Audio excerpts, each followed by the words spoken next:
Amém. Tentar estar gravando essa palavra. Essa palavra de hoje é para que a gente possa estar colocando a nossa vida em ordem.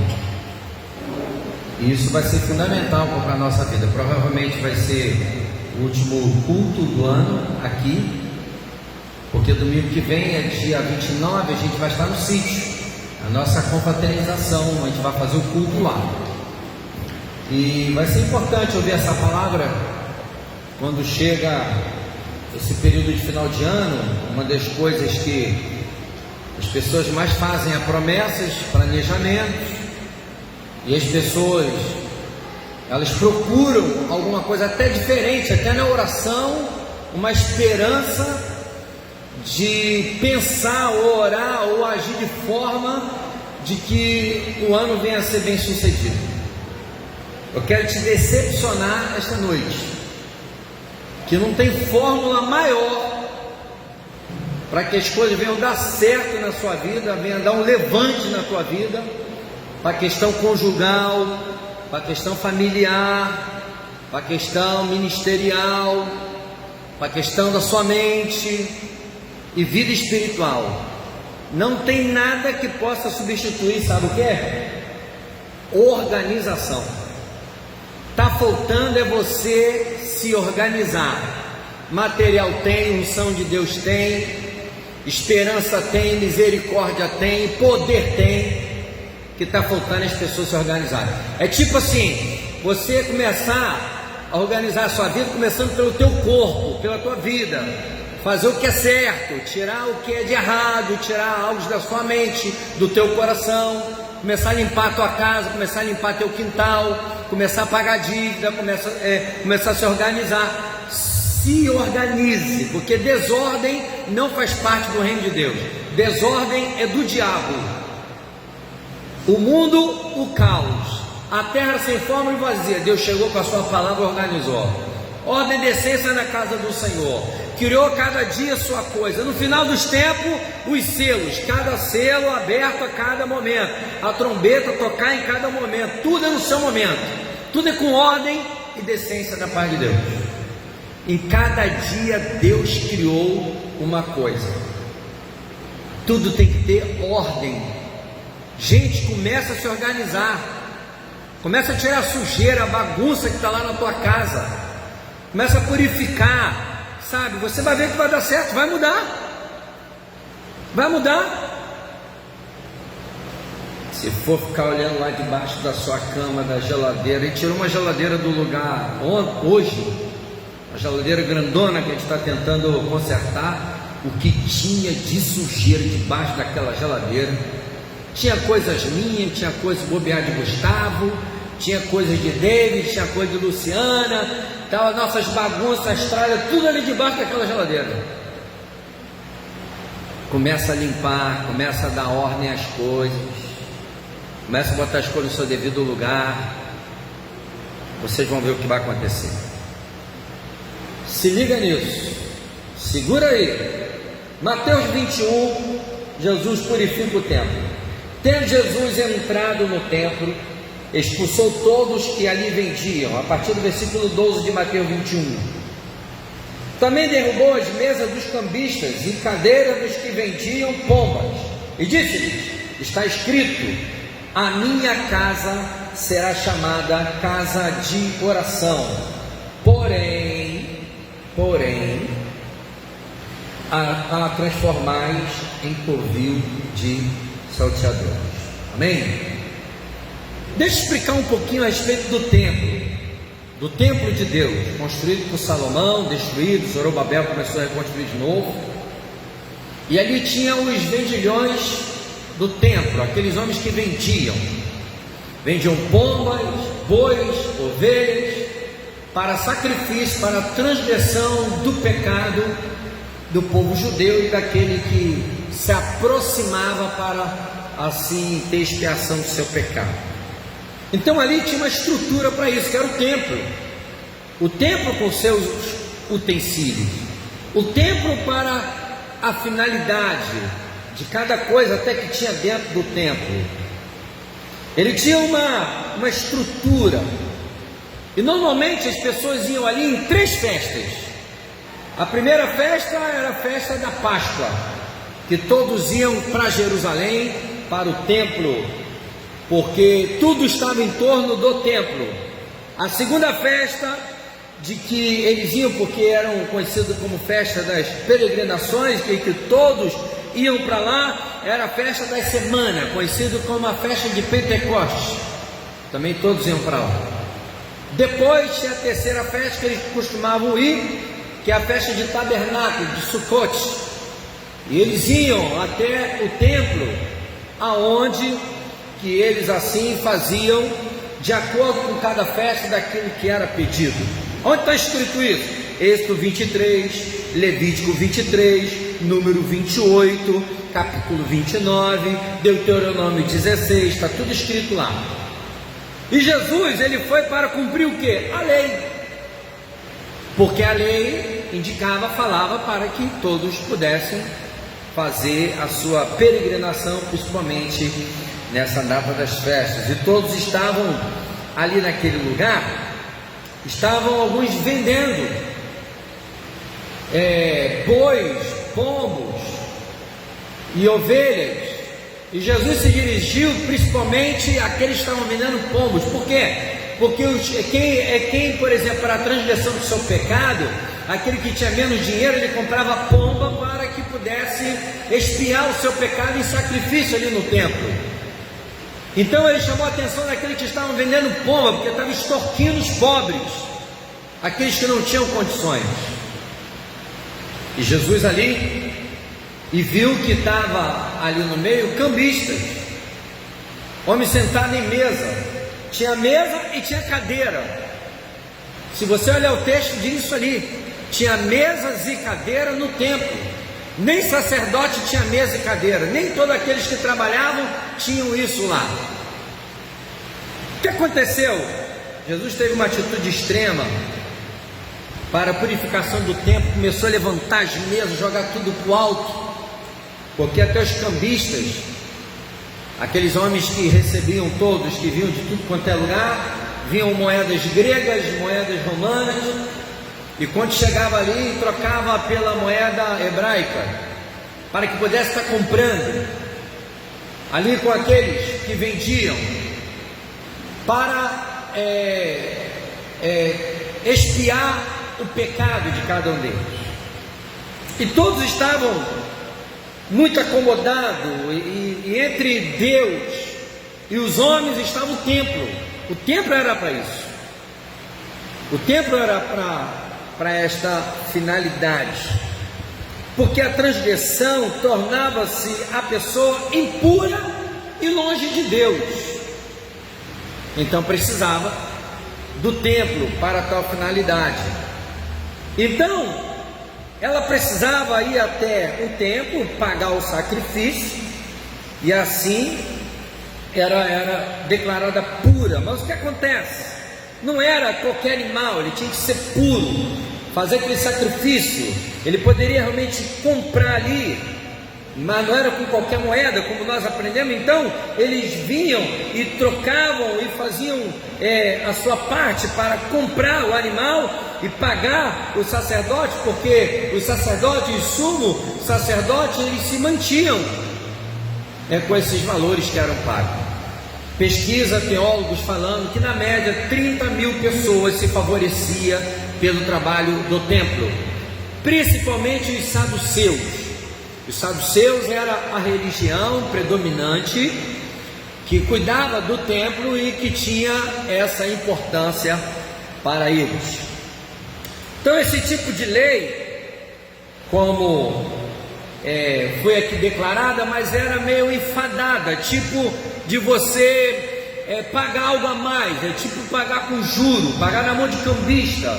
Ali virou algo de salteadores, porque quem fala isso é Jesus, não sou eu que estou falando, é a palavra, Jesus falando. Quando ele fala no texto de forma clara, tendo Jesus entrado no templo, expulsou todos ali que vendiam e compravam, também derrubou as mesas dos cambistas e as cadeiras dos que vendiam pombas E disse: está escrito, a minha casa será chamada casa de oração, vós transformais em covil de salteadores. Estavam roubando aquele povo que chegava ali querendo expiar o seu pecado.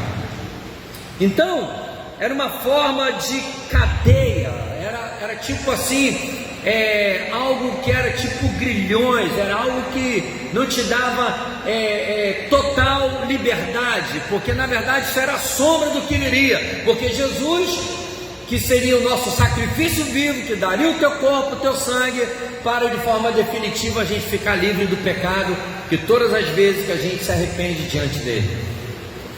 Mas até para ter aquilo como sombra era pesado, tipo você depender de um político para te atender e coloca condições pesadas sobre a tua vida, juros pesados, leis pesadas, para que você possa gozar daquilo que talvez você tinha de direito, porque pela lei você tinha de direito de ser livre do pecado. Então é isso, era pesado. E Jesus, quando chegou naquele lugar, porque isso é muito simbólico, quando chegou para purificar aquele lugar, irmãos, esse é um ato para que pudesse mostrar para eles a mudança que ia acontecer. Porque onde Jesus chega tem que ter mudança. Não pode ter mais desordem, não pode ter mais bagunça, não pode ter mais conformidade. Se Jesus está num negócio, tem que ter ordem. Se diz que é servo, tem que servir. Se diz que é diácono, tem que ser diácono. Se diz que é pastor, tem que ser pastor. Se diz que tem chamado, cumpre o chamado. Se diz que é sal da terra, tem que salgar. Se diz que é luz, tem que clarear. Não pode, a palavra mesmo fala, sair da mesma boca, água doce e salgada. Não pode ter hipocrisia. Jesus condenou os fariseus o tempo todo sobre isso. Não pode ter mentira. Não pode ter desordem. Tem que ter ordem. Tem que ter a purificação. Quando Jesus chegou e purificou o templo, diz que no próprio templo, a partir do versículo, olha lá comigo lá, e deixando, fala lá, ouves que estáis. E respondeu Jesus: se nunca leste da boca do pequenino verdadeiro louvor, e deixando saiu da cidade para Betânia. Mas antes fala ali, mas vendo os principais, versículo 14, vieram a ele no templo cegos e coxos, e ele os curou. Quando a purificação entrou no templo, através de Jesus, que trouxe a mudança. Por que tu fizeste isso? Em João capítulo 2, fala qual é a motivação, qual é a razão de você estar fazendo isso? De purificar, de trazer ordem. E ali começou a acontecer os milagres. Às vezes não acontece milagre na vida de um grupo de pessoas ou da sua própria vida, entendeu? Porque às vezes está em desordem, precisa ser purificado. Ainda mais se for levar em conta que hoje nós somos templo do Espírito Santo. 1 Coríntios 3,16, somos o templo do Espírito Santo, ele habita em nós. Para que tudo possa acontecer, Jesus ele tem que entrar e fazer uma mudança dentro de nós. Foi quando a gente se entregou. Com essa purificação, o milagre pode acontecer, mas não está acontecendo. Sabe por quê? Porque a nossa vida é uma desordem. Não tem pessoas que são preguiçosas e não arrumam a casa, joga a toalha para tudo quanto é lado. Fala que muitos homens fazem isso, cueca, toalha, coisa e tal. Não é assim? São bagunceiros, ou molha tudo. Tem gente que não lava a louça, que não gosta. Essa desordem que a gente está falando. Se você não faz isso, ainda mais com a vida espiritual, isso é um símbolo. Gente que é preguiçosa, que dorme demais, vive uma vida de conformidade, são as mesas e cadeiras, se acostuma. Essa virada do ano, simplesmente faça o seguinte: bota em ordem tudo que você colocou a mão, tudo, limpa tudo, entendeu? Os homens aí começam também, sabe, a se organizar, também ajudar a limpar as coisas. Vamos embora, todo mundo limpar. Vamos limpando cueca, short, vai limpando outras coisas. Vamos começar a limpar tudo, botar ordem em tudo, purificar tudo. Vai ver só se não vai mudar. Que preguiçoso para o normal, a palavra já condena. Não pode. Tem que ter trabalho. E o homem, ele vai receber pelo teu trabalho. Tem que ser motivado pelo trabalho. Mas o que eu quero trazer mais? Jesus veio se remeter a esses comerciantes. E como diz que muitos se favoreciam com isso, naturalmente eles não queriam que isso acabasse.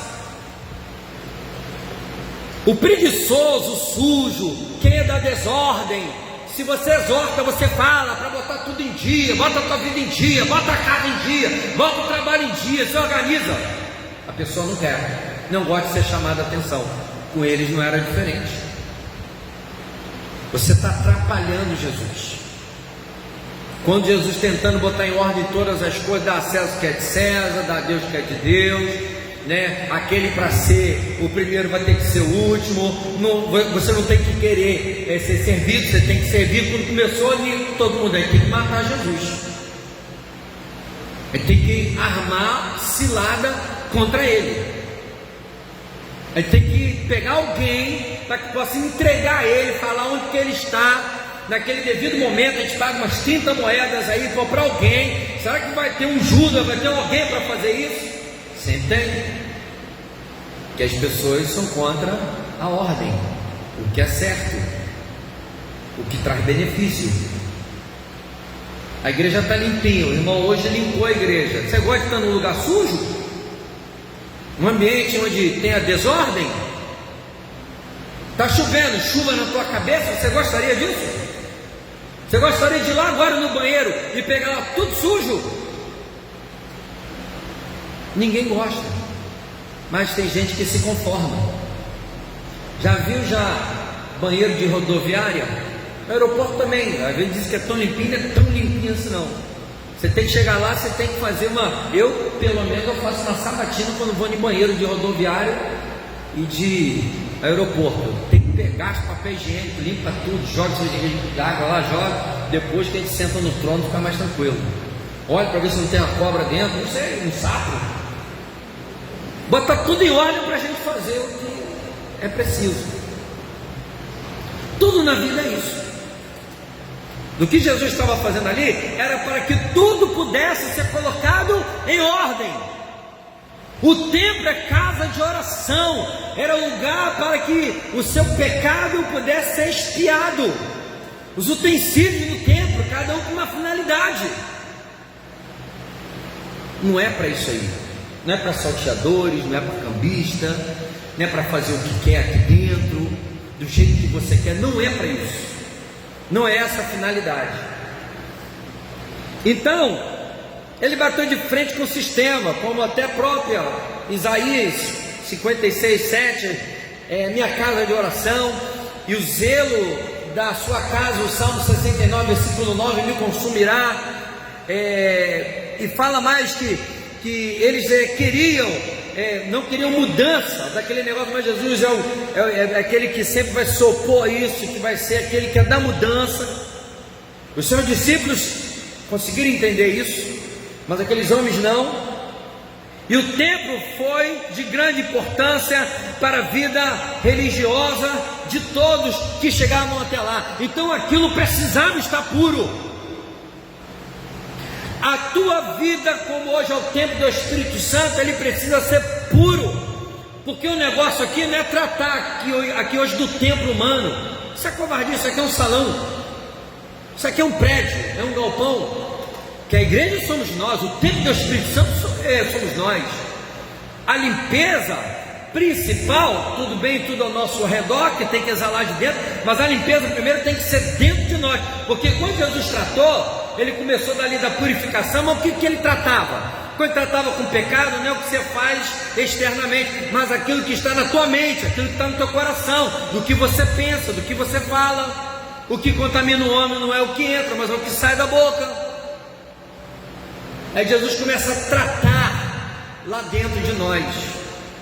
Às vezes você está aqui louvando, está adorando, está com a Bíblia, está com maldade, está brigado com o marido, está brigado com a esposa, está brigado com o seu vizinho, está pensando nos negócios.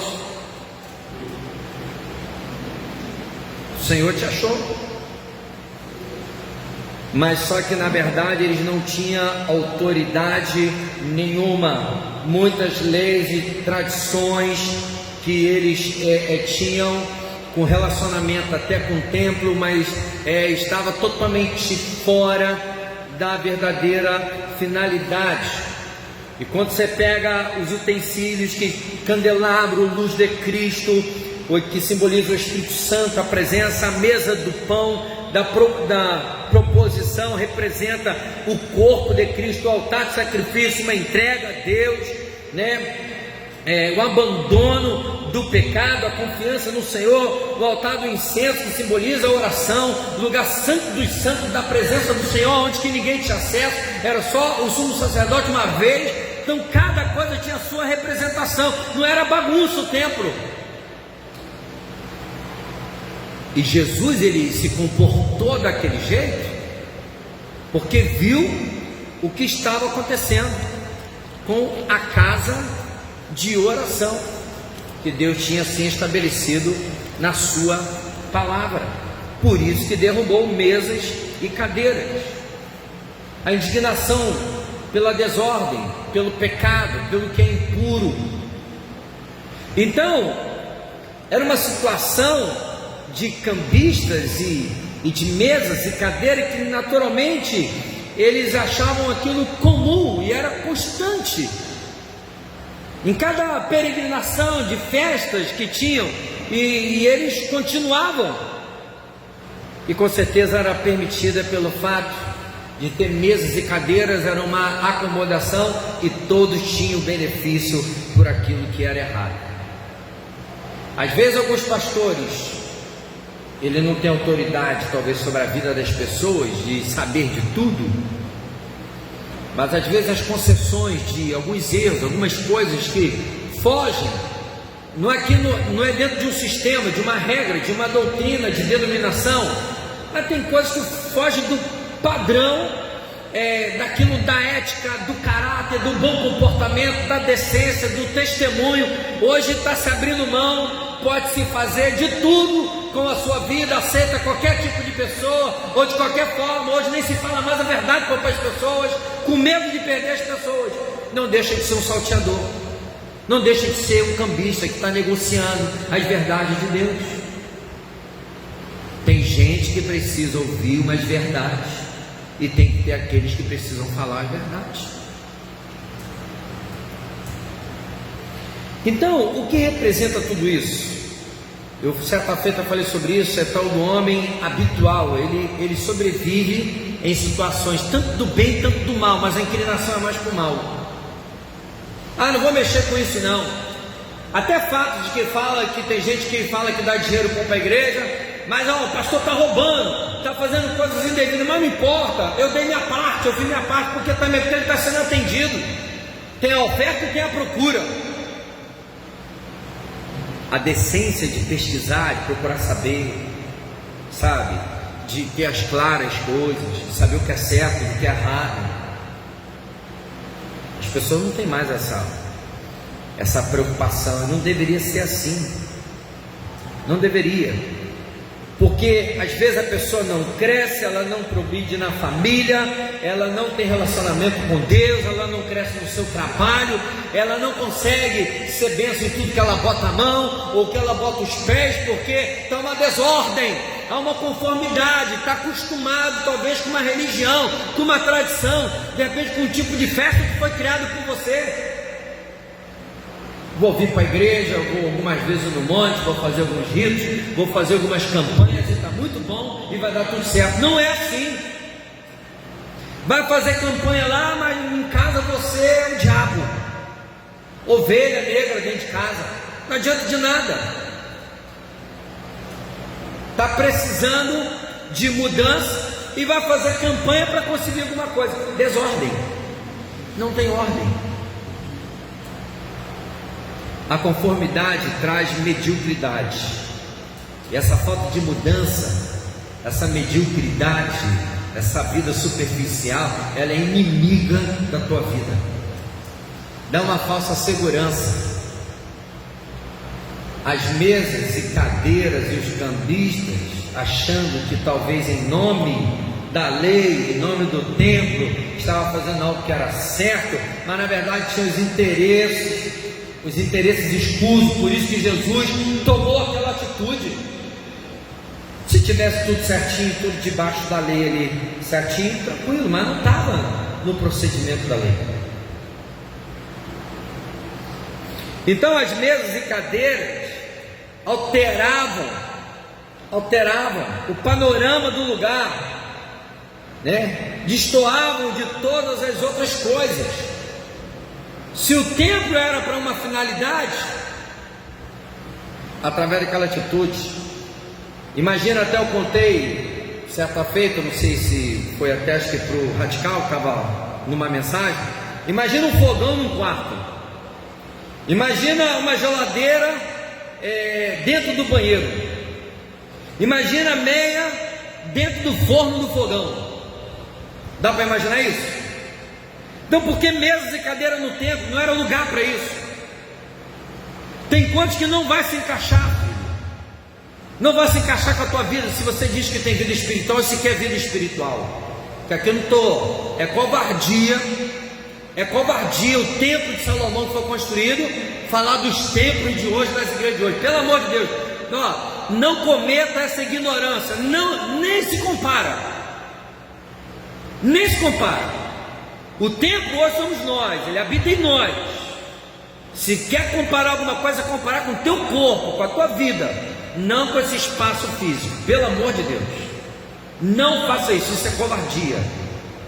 É covardia até, sabe, é falta de muito conhecimento. Alguém pensar, eu já vi pessoas comparando os templos do passado com os templos de hoje. Pelo amor de Deus, não tenha tanta ignorância assim. E se for levar em conta a desordem como estava, às vezes é falta de entendimento, falta de conhecimento das Escrituras. Isso é grave, isso é danoso. Estamos lidando com uma geração, ou às vezes aquele que leu um pouquinho, leu a Bíblia 3 vezes, pega uma palavra e quer debater com todo mundo, acha que já sabe de tudo, não sabe de nada. A palavra se renova todos os dias. Você pode ler 200, 300 vezes, mas ela vai se revelar e falar de forma profunda. E também existe a situação de que muitos leem, mas não praticam. A desordem de respeito apenas de coisas tem a ver também, não só de coisas, mas também tem a ver com a sua vida espiritual, emocional, familiar, financeira. A desordem é ausência de arrumação, ausência de organização. Já viu pessoas que falam que não tem tempo para nada? Faz tudo correndo, de forma desorganizada, atrasa para tudo, não assume seus compromissos, não paga suas contas, sempre com desculpa.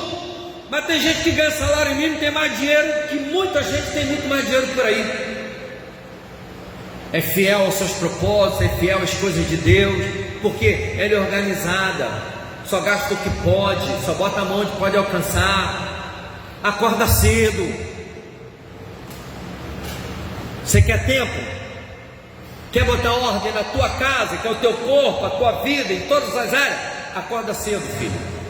Eu experimento sempre aí, 4, 5 e meia da manhã, quando dá 8 e meia, quase tudo que eu planejei, já liquidei quase tudo. Acorda 9, 10 horas, meio-dia.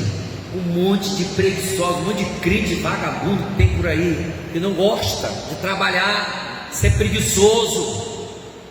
Desculpa a sinceridade. Você, quando vê alguém que está acordando tarde, o que você fala? Você chama ele de quê? De abençoado, né? Está descansando em Deus? Que nada, você chama de preguiçoso, vagabundo, você faz tudo. Mas e você? Tem o dia do descanso? Sim. Há tempo para todas as coisas, há tempo para tudo. A ideia de desordem dá a ideia de atraso, porque a demanda de procurar coisas, você vai perder tempo. Já viu coisas quando o homem quer achar e não acha, mas a mulher a mulher de forma mágica, a mulher consegue achar.